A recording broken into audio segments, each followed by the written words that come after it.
Meu nome é Daniele Souza, sou radiofarmacêutica, faço parte da família CENIB e é uma honra poder falar com vocês agora nessa manhã. Eu não posso deixar de agradecer a presença de cada um aqui, pelo investimento que está fazendo, né, com a participação nesse simpósio. Por quê? A gente sabe, foi igual o colega colocou agora no slide dele, é o investimento que a gente está fazendo. Tudo na vida gera colheita. Então, assim, é um plantio que vocês estão colocando hoje, é uma semente que vocês estão agregando e que, com certeza, isso vai gerar colheita na vida de vocês. Então, é um prazer enorme estar falando com vocês agora nessa manhã. Eu me sinto realmente muito honrada em poder partilhar com vocês um pouquinho aí do que a gente sabe, né? Trabalho na medicina nuclear já tem bastante tempo, quase igual o colega, quase umas 2 décadas também, mas é uma área que está sempre em atualização, como todas as áreas médicas, né? Está sempre tendo atualização, então a gente está sempre aprendendo algo novo. O conhecimento é algo que quanto mais a gente multiplica, né? Quanto mais a gente divide, mais ele multiplica. Então, eu me sinto muito honrada em poder dividir, porque eu dividindo o meu conhecimento com vocês, eu estou multiplicando. É uma área, sim, bastante carente ainda, porque é uma área que ainda gera muito misticismo em relação a essa área, é uma área que as pessoas ficam bastante ainda assustados, né, quando ouvem falar a nível de, do que se trata? E aí, enfim, falam numa radiação que muitas das vezes não tem uma informação correta, mas porque foi multiplicado, então acaba gerando um monstro em torno da medicina nuclear. Mas eu espero que vocês gostem e que através desse, quem já trabalha na área puder aproveitar também, quem ainda não trabalha, ter o interesse de conhecer. Que eu vou passar para vocês um pouquinho do que é a medicina nuclear, uma visão, né, geral, não vou ter a utopia de querer que vocês peguem tudo que é medicina nuclear, mas que possam gerar a curiosidade de vocês em relação ao assunto. Vamos lá. Então, o que é medicina nuclear? Segundo a Sociedade Brasileira de Medicina Nuclear, é uma especialidade médica que utiliza métodos seguros, praticamente indolores, não invasivos e de relativo baixo custo, para fornecer informações que outros exames diagnósticos não conseguiriam. Essa é a definição que a gente tem pela Sociedade Brasileira de Medicina Nuclear. A medicina nuclear é uma especialidade que ela tem órgãos regulamentadores, assim como outra profissão também, né? Assim como outros serviços, ressonância, tomografia, e a medicina nuclear não é diferente. Ela tem os órgãos regulatórios que fazem a sua gestão. Desculpa, gente, fazem a sua gestão. Então, a gente pode dizer que a medicina nuclear é justamente isso, uma especialidade que ela utiliza métodos seguros, porque a quantidade de radiação administrada é uma radiação baixa, uma radiação consideravelmente pequena, né? Muitas das vezes até menor do que um exame de radiodiagnóstico, que é um exame de tomografia, do que um exame de radiografia, mas é como eu falei, como a gente associa a palavra nuclear ao exame, gera muito assombro para paciente que chega para fazer o exame. Eles já chegam com muito misticismo, principalmente quando jogam no Google, que associam a palavra nuclear a usina, Chernobyl, e a gente passa bastante luta. Como o professor Brasil já colocou para vocês, eu gosto de ter uma interação muito boa com os meus alunos, porque é o que eu falo, os meus alunos de hoje são meus colegas de profissão de amanhã. Então, é um campo pequeno, é um campo fechado, mas que cabe bastante gente, assim como o coração. A função da medicina nuclear ela pode ser usada tanto para diagnosticar a doença como para tratar. A gente tem a medicina nuclear sendo utilizada para diagnóstico, mas também ela é utilizada como tratamento. E agora a gente está vendo bastante isso. A gente está tendo muito tratamento com a chegada de novos radiofármacos e a medicina nuclear ela sendo utilizada para esse tipo de tratamento. Com certeza, muitos de vocês, principalmente para quem trabalha na área, já deve ter ouvido falar na famosa cintilografia, né? Que são os exames que são relacionados à medicina nuclear. O que seriam essas cintilografias? Nada mais, nada menos que o produto da imagem que é gerado na gama-câmara. E o que é essa gama-câmara? É um captador de imagem, como se fosse um tomógrafo, ele é um tomógrafo também, mas é uma gama-câmara. Ele captura essa radiação gama e transforma em imagem. E o que é cintilografia? Cintilo de cintilação, brilho, né? Grafia de estudo. Então, se a gente fosse assim, leigamente falar, na verdade, para gerar um entendimento mais rápido, a cintilografia nada mais ou nada menos seria do que o estudo do brilho, o estudo da cintilação. Que cintilação é essa? A cintilação que vai ser produzida pela onda eletromagnética do produto. Mas aí, vai, microfone, amo vocês. Mas aí a gente sabe que é uma coisa para a gente entrar em um outro momento, e eu tenho certeza que depois o Brasil vai estar fazendo um outro congresso mais a fundo. A gente utiliza na obtenção da cintilografia os chamados radiofármacos, tá? Os radiofármacos nada mais, nada menos que seriam os materiais para que possamos ter a obtenção dessa imagem. Diferente de outro método diagnóstico, a gente pode ou não utilizar contraste. Com a medicina nuclear não existe isso. Não há medicina nuclear se não houver administração de radiofármaco. Quando um paciente chega até o serviço que fala assim, mas eu não quero usar contraste, né? Que vem com a ideia da tomografia, que vem com a ideia do raio-x, que vem com a ideia da ressonância. A gente explica que não é um contraste, é um radiotraçador, é um material radioativo, mas que não tem como fazer medicina nuclear se não houver administração de um radiofármaco. Não tem como, não tem como. Medicina nuclear só acontece se houver administração de um radiofármaco, tanto para diagnóstico quanto para tratamento. Só tem medicina nuclear com a administração de um material radioativo, tá? Eu estou falando aqui, estou dando uma pausa, gente, é porque eu estou aceitando um pessoal que está entrando, tá? Então, como eu falei para vocês, ela pode ser usada tanto para tratamento, né? Uma intensidade baixa de radiação, a medicina nuclear, a radiação em relação ao paciente é uma radiação interna, geralmente intracelular, diferente de uma radioterapia. Algumas coisas eu estou falando mais rápido, porque alguns colegas já falaram em relação à área da radiologia, então estou me pegando realmente a medicina nuclear. O nosso equipamento é um equipamento que detecta a radiação. Então, na medicina nuclear, quem emite a radiação é o paciente.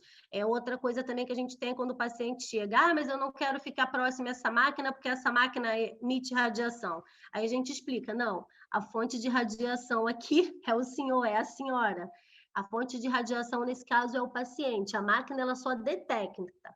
A gama-câmara, ela detecta essa radiação que esse paciente está emitindo e transforma, né, essa radiação em imagem. Diferente de uma radiografia normal, a gente tem na medicina nuclear um estudo morfológico e fisiológico. O que a gente consegue ver? Antes que ocorra, propriamente dita, a alteração desse órgão, a gente consegue ver na medicina nuclear, diferente de outros métodos diagnósticos.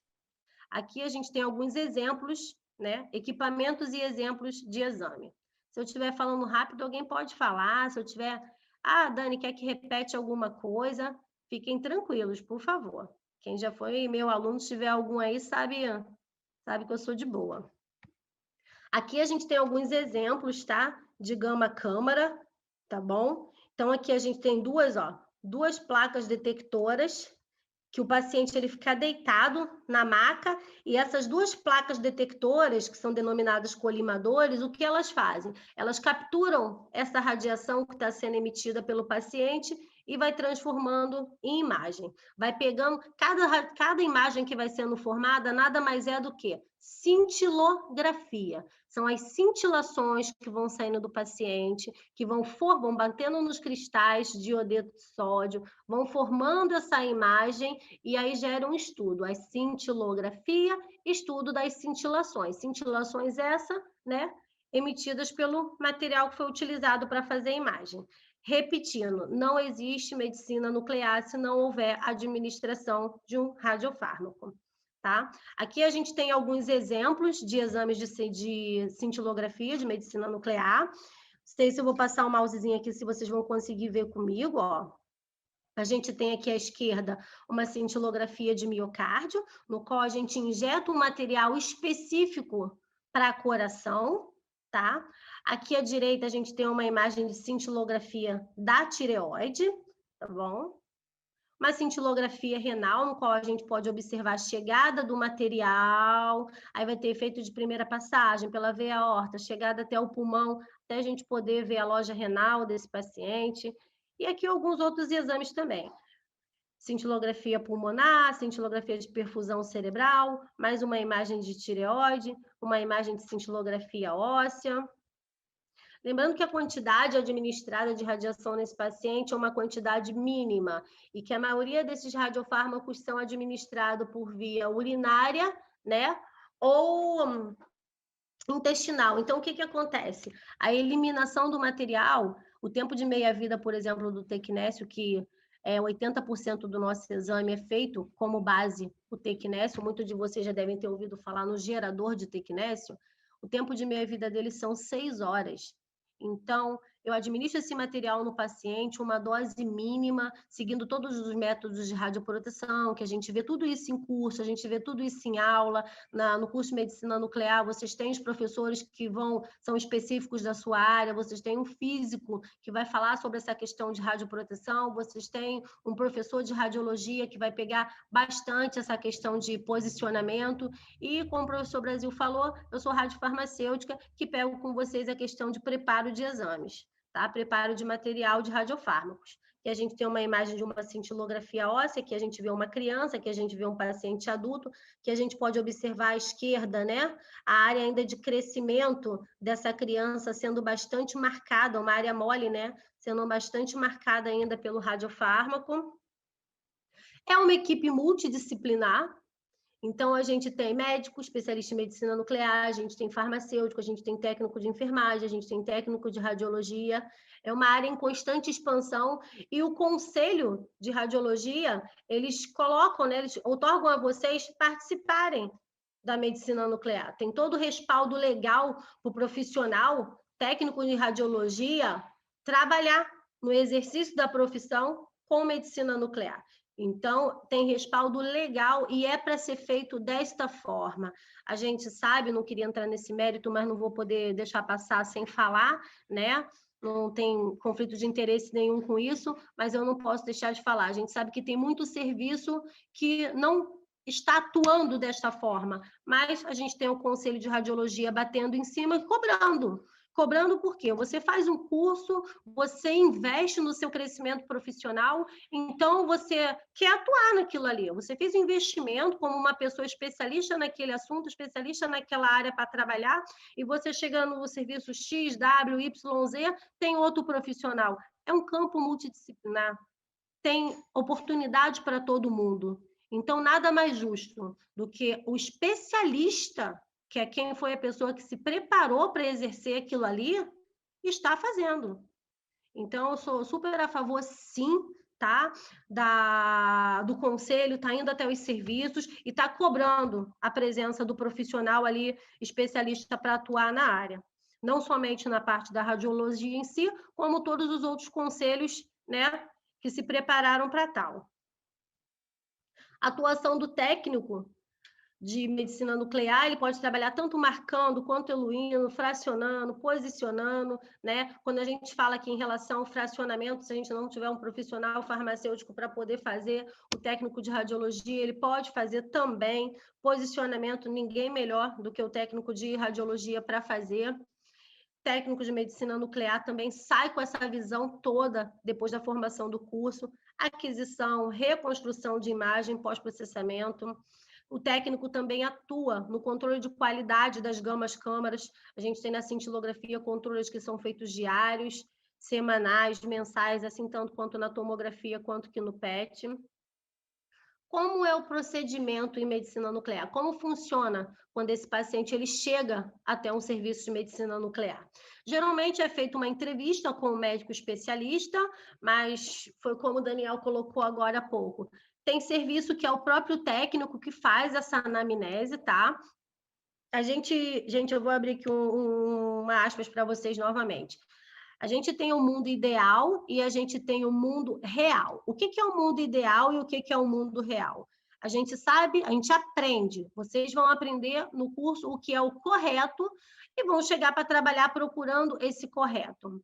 Né? A gente vai chegar em determinados serviços, vão funcionar de uma certa forma, sendo que assim, o ideal é o que vai ser passado para vocês, como tem que ser.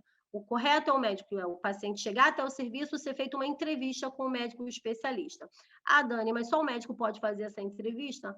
O correto seria, mas a gente sabe que tem serviços que o técnico vai fazer também. Não estou aqui me eximindo da responsabilidade nem do conhecimento da causa, porque a gente sabe que tem pessoas que trabalham na área há muito tempo, que tem toda a qualificação para tal. Mas volto a falar, cada um no seu quadrado. A gente luta tanto por isso, né?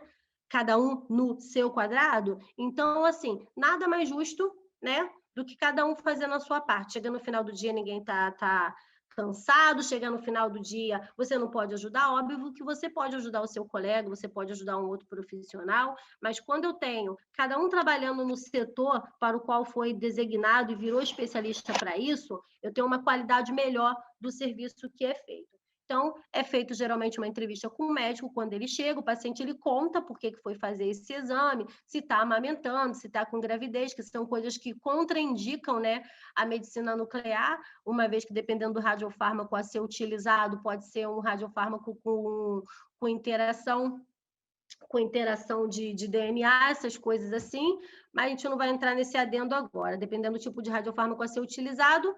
Mas a gente também já tem casos que você pode escutar assim, ah, mas eu já soube de gente grávida que fez medicina nuclear. Eu também já vi. Eu também já vi, mas é quando o quê? Quando o risco, né? Quando o benefício ele supera o risco. Quando o benefício ao qual eu estou propondo esse meu paciente, ele supera o risco da exposição, mas isso, assim, é 1 para cada 1 milhão, tá? Não é a dona Mariazinha chegou lá, vai fazer o exame porque está com gravidez, eu acho que ela precisa... Não, não é assim que funciona. São casos extremamente específicos. Não vou nem entrar nessa seara agora para não gerar confusão. Durante o exame, o que é feito? Aplica-se um radiotraçador, pode ser, dependendo do exame que for feito, venoso, inalado, via oral, intratecal, né? Intratecal não é um termo que a gente usa muito no dia a dia, mas o que é intratecal? É a administração do radiotraçador via medular. É feito por um cirurgião, um anestesista, ele vai até o serviço, né? Não é muito comum, são poucas as clínicas aqui no Rio de Janeiro que realizam um exame chamado mielocintilografia, por exemplo, que o qual vai um anestesista até o serviço, faz essa punção, é dada a dose para esse anestesista faz a administração do radiotraçador por via intratecal. Tá? E depois a gente ocorre a obtenção das imagens, desconforto é mínimo, a radiação é mínima também, pode respirar normal, mas deve ficar imóvel, porque se trata de uma fotografia, assim como os outros métodos diagnósticos, né? Paciente se mexendo, a gente não tem uma qualidade da foto. Depois disso, a gente tem vida normal. Né? Depois disso, a gente tem uma vida normal, porque o radiotraçador não tem nenhum problema. É eliminado o material do corpo. Aqui tem, ó, material eliminado pela urina, pelas fezes, o paciente orientado a beber bastante água para estimular essa eliminação, né? E aqui, ó, bem escrito, ó, os exames de medicina nuclear não são recomendados a mulheres grávidas, como eu falei agora há pouco, mas não quer dizer que não tenha já sido feito e não possa se fazer. Mas são casos 1 para 1 milhão extremamente específicos. Só tem 3. Aqui um exemplo. Oi? Aqui é um exemplo de uma gama-câmara, tá? Essa aqui é a gama-câmara de um outro serviço que eu estou também, que essa gama-câmara, ela tem, ó, que ela tem a maca, e aqui tem as 2 placas detectoras, que são os colimadores, e aqui a gente tem a obtenção da imagem, tá? São equipamentos que não emitem som alto, porque não se parecem com o túnel, não gerando assim, né, claustrofobia ou desconforto aos pacientes. Cada dia mais a medicina nuclear ela vai evoluindo, o que gera, então, aparelhos, né, aparelhos mais sofisticados, reduzindo, assim, a quantidade de radiação, reduzindo, assim, a quantidade de tempo, gerando mais conforto para o nosso paciente, tá? Graças a Deus. Vamos falar um pouquinho de radiofarmácia? O que é a radiofarmácia? A radiofarmácia é uma ciência farmacêutica que se ocupa tanto da pesquisa quanto desenvolvimento, produção, controle de qualidade, garantia da qualidade e demais aspectos relacionados aos radiofármacos. A gente tem atualmente no Brasil 3 modelos de radiofarmácia: a radiofarmácia industrial, temos radiofarmácia centralizada e temos a radiofarmácia hospitalar. Lembrando que a radiofarmácia hospitalar é a única que tem contato direto com o paciente, tá? É essa que fica dentro do Centro de Medicina Nuclear, do serviço, né? Não vou botar Centro de Medicina Nuclear para não gerar conflito e não parecer que é um serviço específico. Fica dentro de um serviço de medicina nuclear. Gente, atenção ao microfone aí, por favor, que a gente pode estar atrapalhando alguns colegas. Vamos ficar atenção ao microfone aí, por favor.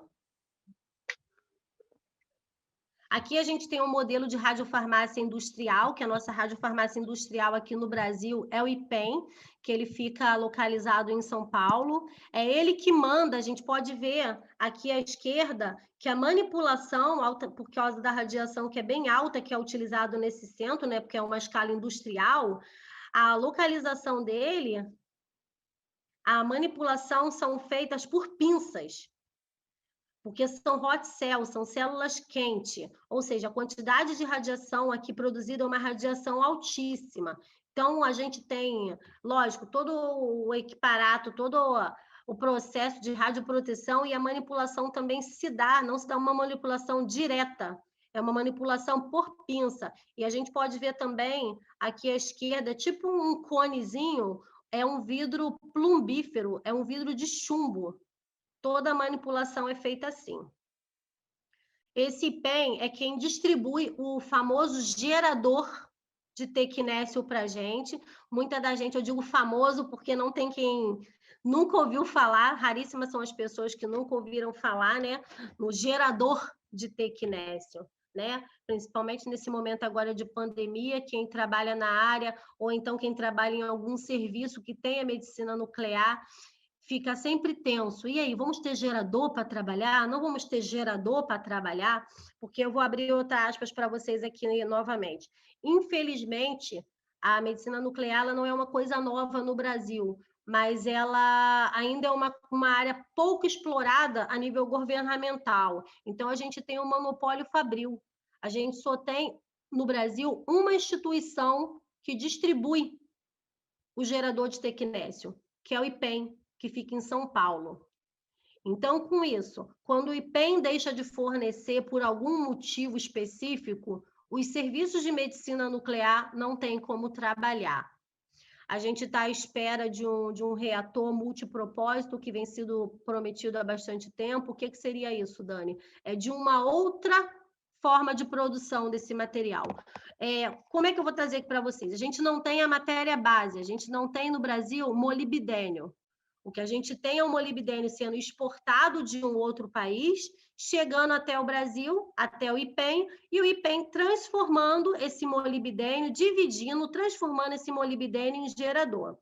Desculpa a forma que eu vou apresentar para vocês isso aqui, mas é só para ficar fácil o entendimento, tá? Por favor. Não transformem como uma fórmula esdrúxula de falar, tá? Mas é só para poder ficar fácil o entendimento, que quando eu falo assim com os meus alunos, eles entendem bastante, então vou ter vocês como os meus alunos também. É como se a gente não tivesse cloro no Brasil, ou seja, a gente não tem molibdênio no Brasil, é como se a gente não tivesse cloro. Ou seja, o molibdênio ele chega até o IPEM, como se fosse o cloro chegando até o IPEM, e lá esse molibdênio ele é dividido em várias porções que são os geradores. Então, é como se fosse o cloro chegando e sendo dividido em várias águas sanitárias. Desculpa botar dessa forma, mas eu acho que fica fácil a gente visualizar quando a gente traz para a nossa realidade do dia a dia. Principalmente, né? Quem mexe com cloro, com água sanitária. Basicamente, seria isso. A gente não tem a matéria base, a gente não tem a matéria-prima principal, que é o molibdênio no Brasil. O que a gente tem no Brasil é um gerador de tequinésio. Então, Aqui, ó, o IPEM, ele manda o serviço semanalmente, uma embalagem dessa chega no serviço, um balde azul desse, tá? Que é devidamente lacrado. A gente tem uma norma regulamentada pela CENEM, que é a CENEM 5.01. Eu recomendo quem quer trabalhar na área de medicina nuclear, já comece a visitar esses órgãos regulatórios, tá bom? Porque é muito importante eu conhecer a área que eu quero entrar, não porque o meu colega trabalha e diz que é muito bom. Não, eu não me frustrar. Eu quero conhecer o que eu quero trabalhar. Então, eu sempre recomendo, quer conhecer a medicina nuclear? Entra no site da Sociedade Brasileira de Medicina Nuclear, entra no site da CENEM, que é a Comissão Nacional de Energia Nuclear, veja com o que você está trabalhando, para você realmente poder conhecer o que você vai trabalhar. Ele chega finalmente para o serviço, tá? Esse balde azul. Dentro desse azul vem o gerador de tecnésio, que é essezinho aqui azulzinho, e vem duas cartucheiras dessas aqui à sua esquerda, aqui embaixo no rodapé. Uma cartucheira dessa, uma embalagenzinha vermelha vazia, que é uma embalagem de vácuo, e uma embalagem azul, já com 6 ml de cloreto de sódio, ou seja, soro fisiológico, para que ocorra, assim, a obtenção do tecnésio, tá? Que a gente pode ver aqui à esquerda, ó, bastantes baldes saindo. Balde branco é outro material, tá? Esse transporte regulamentado pela CENEM 5.01 são transportadoras específicas, devidamente credenciadas na CENEM. Tem que ter todos os aparatos que a CENEM recomenda de identificação, de radioproteção, tudo isso. Em curso vocês aprendem tudo isso, tá? Eu estou passando assim por alto para não estender bastante o tempo. E a gente tem a radiofarmácia centralizada. O que seria a radiofarmácia centralizada? A radiofarmácia centralizada é como se fosse um drive-thru de radiofármacos. Ou seja, a radiofarmácia industrial é quem produz a nível industrial, é quem distribui o gerador de tecnésio para a gente trabalhar. A radiofarmácia centralizada, ela pega esse material e ela prepara lá mesmo as doses. A radiofarmácia centralizada, ela prepara as doses no serviço, distribui de forma unitária para o serviço. É como se você chegasse e quisesse falar assim, hoje eu tenho 10 ósseas. Você não precisasse preparar o material para a óssea. Você chegasse lá, por isso que eu falo que é como um drive-thru. Você chega lá e fala assim, olha, eu quero 10 ósseas. Óbvio que não é desse jeito. Previamente você manda para o serviço a sua agenda, dizendo o que você precisa, com o seu horário, porque vai tudo devidamente calibrado para o horário que você vai utilizar, são realizadas dentro de maletas de transporte, maletas plumbíferas, né, para garantir a segurança não somente do transportador, mas para atender o que os órgãos regulatórios também pedem. A manipulação é uma quantidade um pouco menor do que uma radiofarmácia industrial, então vocês podem ver aqui à esquerda que a manipulação ela é feita também em glove box, não em hot cell, né? Igual a gente viu aqui são hot cell, são câmaras grandes que requerem pinça. Aqui você já não precisa usar pinça, mas também tem uma proteção plumbífera bem grande. E aqui a gente pode até ver em cima um papelzinho, que geralmente é o quê? É o serviço X que fez o pedido. Por isso que eu costumo colocar para entendimento como se fosse um drive-thru. Eu quero 5 seringas disso, 3 seringas daquilo, então aqui já vai estar tudo acondicionado. Vai chegar no serviço com a devida calibração, lógico, com os radiofármacos que são possíveis para isso, tá? E a gente tem a radiofarmácia hospitalar, que é a que a gente trabalha. No caso aqui, eu trabalho e que eu recebo os alunos para poder fazer o estágio, mas não que não sejam falados sobre as outras radiofarmácias para eles também. Essa é a que a gente tem contato direto com o paciente, tá?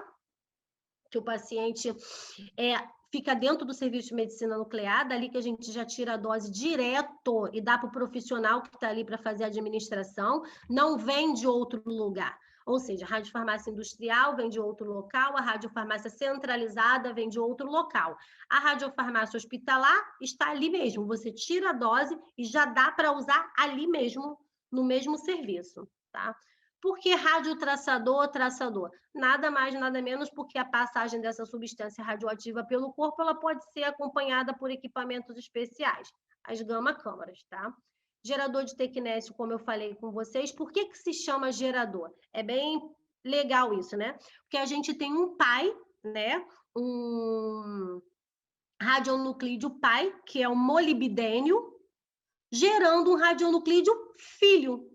Por isso que ele tem esse nome. Gerador, gerador, gerador. Ai, meu Deus, por que que se chama gerador? Nada mais, nada menos do que isso. Toda vez que vocês ouvirem a palavra gerador, é justamente porque eu vou ter um produto X gerando um produto Y. Eu tenho um gerador de molibdênio gerando o filho, que é o tecnésio, tá? Então, por isso que se chama gerador. Vamos lá voltar no termo da cintilografia? Por que que se chama cintilografia? Cintilografia é o estudo da cintilação, é o estudo do brilho. Por que que se chama gerador? Porque eu tenho um produto, né? Eu tenho pai, que é um radionuclídeo, que é o molibdênio, gerando filho, que é o tecnésio. Então, aqui, ó. Aqui é um sistema, tá? Aqui a gente tem aqui à direita mostrando. A gente pode ver aqui, ó, que é uma coluna de alumina que fica aqui dentro, é uma coisinha bem pequenininha, comparado até com uma caneta, que a gente tem a imagem da caneta aqui para que vocês possam ver, tá? Aqui é uma estrutura de um gerador aberto. Aquele peso todo, para quem teve a oportunidade já de pegar um gerador de tecnésio, nunca teve a oportunidade de ver essa imagem aberta, é justamente isso aqui, aquele peso todo nele é para garantir. Isso aqui tudo é chumbo, né? Por causa da radiação, então, para garantir essa blindagem.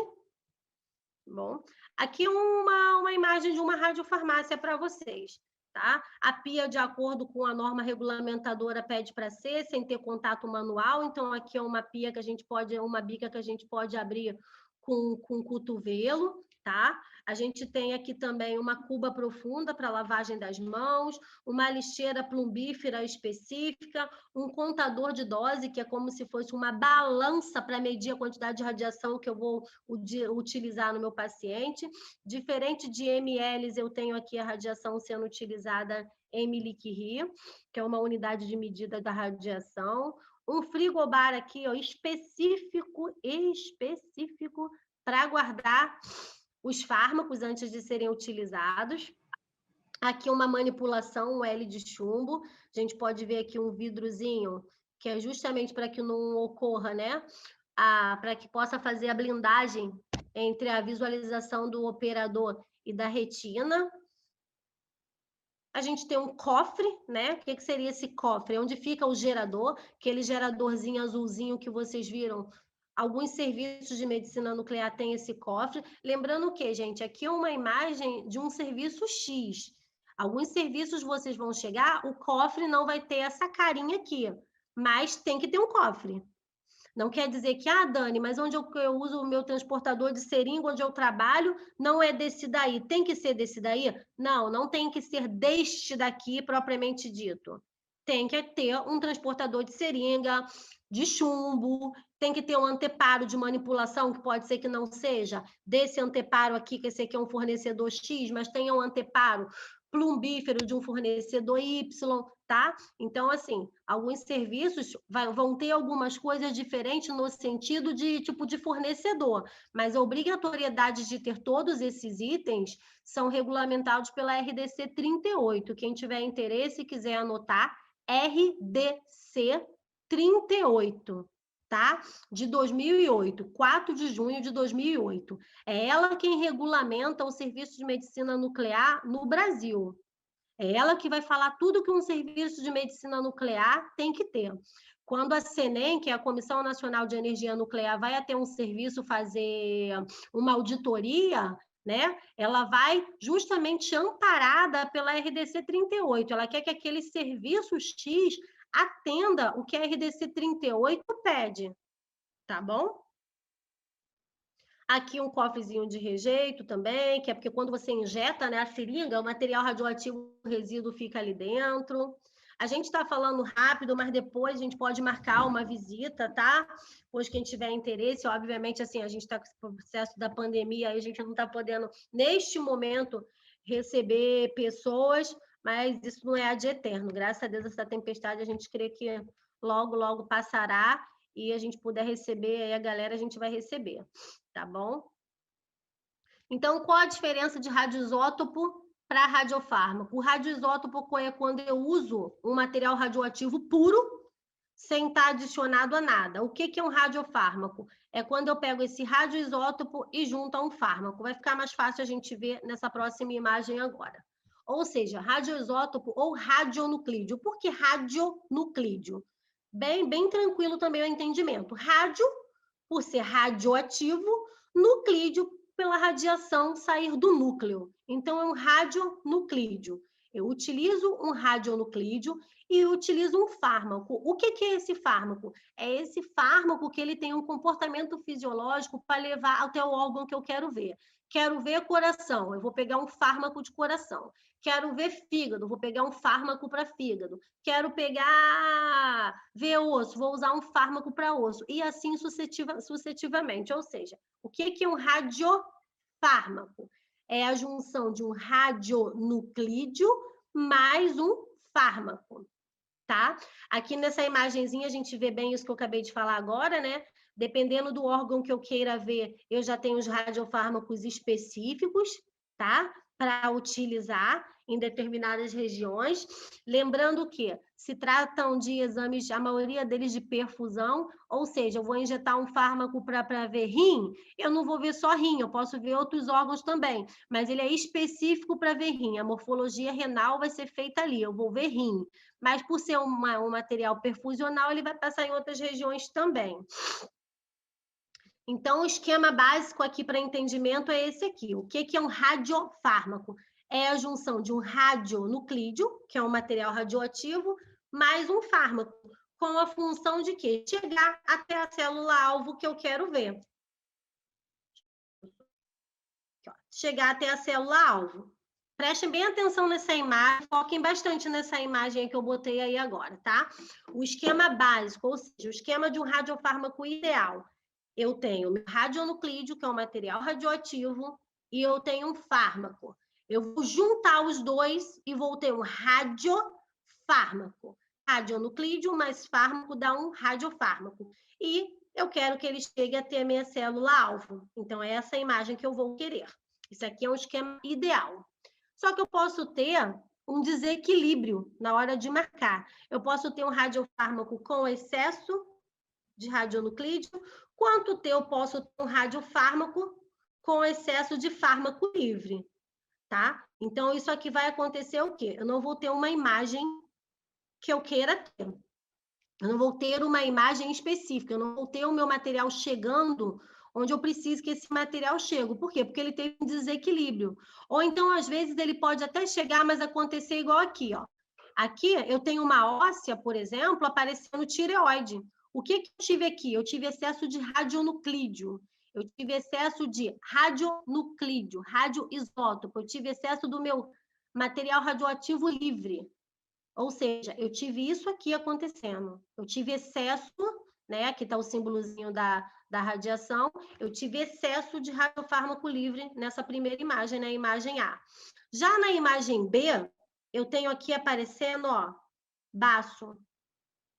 Eu tive excesso de fármaco livre. Eu tenho captação, na verdade, hepática aqui, né? Eu tenho uma captação hepática aqui, uma captação coloidal na imagem B. Eu tive excesso aqui de material de fármaco livre. Então, isso aqui a gente já aprendeu, agora atrás a gente acabou de falar, né? A radiação gama é uma onda eletromagnética semelhante à luz visível. O seu brilho ou cintilação é apenas visto através de uma máquina chamada gama-câmara, que nos permite a visualização das imagens dos órgãos internos. No raio-x tradicional, ou seja, na radiografia, a gente tem uma unidade produtora de raio-x, o paciente e um filme detector. Ou seja, a gente tem a radiação passando pelo paciente, é a máquina que emite radiação, tá? Já na medicina nuclear, quem é a fonte, como vocês podem acompanhar as setinhas aqui, quem é a fonte da minha radiação é o meu paciente. Já estou terminando, tá, gente? Aqui eu botei uma imagenzinha de boas práticas, como toda profissão requer, que ocorram as boas práticas, tanto de manipulação, né, quanto de fabricação, mas aqui, como a gente está falando de radiofarmácia hospitalar, eu vou falar em relação às boas práticas de manipulação, os cuidados que a gente tem que tomar, independente de estar trabalhando só na medicina nuclear, né? Cuidado de higienização de mãos, cabelo preso sempre, jaleco de manga comprida, utilização de luvas, tá? Aqui vocês podem ver que ela está manipulando no L de chumbo, que é igual eu falei, ó, não é a capela de chumbo igual estava na outra imagem lá atrás. É um outro serviço que possui um outro modelo de manipulação, mas tem que ter também, ó, um aparato de chumbo bem aqui próximo ao ventre dela. Tem aqui a parte para proteção da retina, que é um vidro plumbífero, um vidro de chumbo. Tem um descarte plumbífero para seringas, tem um contador de dose, tá? O colega agora há pouco bem colocou também o Daniel, que eu gostei bastante, em relação a sermos, né, somos uma equipe multidisciplinar, ou seja, se cada um procurar fazer sempre um filtro no que está recebendo em suas mãos, a probabilidade da gente errar é mínima. Não vou ser hipócrita dizendo que a gente não pode errar, porque nós somos humanos e somos passíveis para erro, né?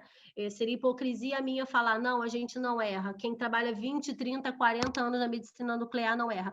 Pode errar sim, porque nós somos humanos. E justamente essa segurança que muitas das vezes a gente tem na praticidade do nosso dia a dia, na nossa prática, gera uma autoconfiança na gente. O que eu quero dizer com isso? Eu uso uma frase também para os meus alunos que é: só morre afogado quem sabe nadar. Eu, Daniele, não sei nadar. Ou seja, eu vou na praia, molho o pezinho e, ó, quando a onda vem, eu saio correndo. Eu não entro na água, lá no mar, lá. Só faz isso quem? Quem sabe nadar. Então, o que eu quero dizer com isso? A probabilidade de quem já faz a rotina há bastante tempo errar, muitas das vezes, é muito maior do que quem faz há pouco tempo, tá? Os colegas não fiquem chateados com isso, mas o que eu estou dizendo? A autovigilância que é gerada em quem está começando, o medo de errar em quem está começando, às vezes é muito maior, o que faz com que ele execute uma prática com uma melhor perfeição, tá bom? Então, assim, a gente que já trabalha há bastante tempo, a gente tem que ter todos esses cuidados também, porque quem trabalha há bastante tempo acha que, eu já estou acostumado a fazer isso há bastante tempo, eu já faço dessa forma há bastante anos. Só que, assim, a radiação, ela está aí, a gente tem efeitos estocásticos, a gente tem efeitos determinísticos, então tem que ter cuidado que você volta para casa, você tem alguém te esperando, então você tem que se cuidar. Então, assim, se a gente, quando chega uma ficha até a gente, faça aqui isso, igual o Daniel colocou, confere o nome do paciente, pede para o paciente confirmar, às vezes, data de nascimento. Eu sei que a rotina ela é corrida, gente, eu sei que a rotina ela é corrida. Muitos serviços fazem uma quantidade de exame muito grande, mas quando chegar a hora do erro, vai ser um erro pontual, foi você que errou. Então, por mais que você faça 1000 procedimentos por dia, não sei quem é, estou fazendo 1000 procedimentos por dia. Quando errar, o erro é pontual, o erro vai chegar até você. Então, faça mesmo um filtro, faça uma peneira, o mínimo possível, procura ver o membro, procura ver direitinho, no nosso caso da medicina nuclear, procura ver o radiofármaco a ser injetado, procura conferir o nome do paciente, pede muitas das vezes para o paciente. Já aconteceu, abrir uma aspa aqui novamente para vocês, eu acho importante a gente compartilhar as experiências do dia a dia, o simpósio é até uma opção, é uma oportunidade disso, né? Dia da gente chamar e vir homônimos. E, principalmente, né, que a gente tem muitos nomes comuns. Os Joãos que me perdoem, mas, por exemplo, João da Silva. Quantos João da Silva não existe? Pode acontecer de você chamar um João da Silva, naquele dia X específico, ter outro João da Silva e vir. E você ali só chamou seu João, pegou, fez tudo, depois você foi lá, nossa, não era esse João, era outro João. Então, assim, procurem fazer o filtro de vocês, procurem fazer a parte de vocês. Se cada um de nós procurarmos fazer a nossa parte bem feita, procurar passar um filtro com todo cuidado, a probabilidade de errar vai ser bem menor, tá? Controle de qualidade é uma das coisas que eu recomendo bastante quando os alunos estão em aula. Por quê? Para que serve o controle de qualidade? Primeiro, para atender, né? Olha elazinha aqui embaixo, ó, RDC 38, para quem queria depois, né? Quem quiser dar uma olhadinha para conhecer. RDC 38, de 4 de junho de 2008. É uma exigência dela fazer o controle de qualidade na medicina nuclear, tá? E para que é fundamental esse controle de qualidade? Para diminuir a probabilidade de falso positivo, falso negativo. Eu vou garantir que meus aparelhos estão devidamente calibrados, eu vou garantir que o meu radiofármaco utilizado pelo meu paciente, ele é um radiofármaco que está atendendo ao que o órgão pede, atendendo a quantidade de precisão, que muitas das vezes tem uma tabelinha, né? Para a gente saber, de acordo com o fabricante, quanto que é essa precisão, acima de 95% eu posso usar, acima de 80%, dependendo do radiofármaco, ele vai ter uma quantidade X para me dizer se esse radiofármaco está apto para uso.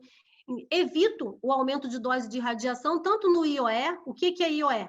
Indivíduo ocupacionalmente exposto. Né? Sempre que vocês verem esse termo, vocês vão ver muito esse termo na medicina nuclear, IOE. IOE para lá, IOE para lá, IOE para cá, IOE para lá. IOE, indivíduo ocupacionalmente exposto, ou seja, ele está exposto ali por causa da sua ocupação, porque ele está trabalhando ali na área, devido à repetição de exame. Porque se eu fiz seu João, né, o seu João terminou o exame, eu preciso que esse paciente volte ao serviço para repetir, uma que eu estou expondo novamente esse paciente à radiação, e outra que eu estou me expondo novamente, que ao invés de eu estar fazendo outro paciente, eu tenho que fazer esse paciente novamente, tá? Alta confiabilidade no diagnóstico, que você está garantindo que esse material que foi usado está dentro dos parâmetros requisitados, tá bom? E assim, a medicina nuclear é isso, é uma área em constante ascensão. Eu espero que eu possa ter conseguido passar para vocês aí um pouquinho do que é o meu mundo. Eu espero que vocês tenham gostado. Aí embaixo está meu contato, tanto de e-mail quanto meu telefone celular, tá? Como eu falei anteriormente, tem essa frase que eu gosto bastante, que conhecimento é algo que quanto mais a gente divide, mais ele se multiplica. No dia em que entendermos isso, saberemos que podemos aprender com leigos e sábios, jovens e velhos. Todos têm algo sempre para nos ensinar. Muito obrigada aí pela participação de vocês. Eu desejo a todos um excelente dia, um finalzinho de tarde, um bom final de semana. Muito obrigado mesmo.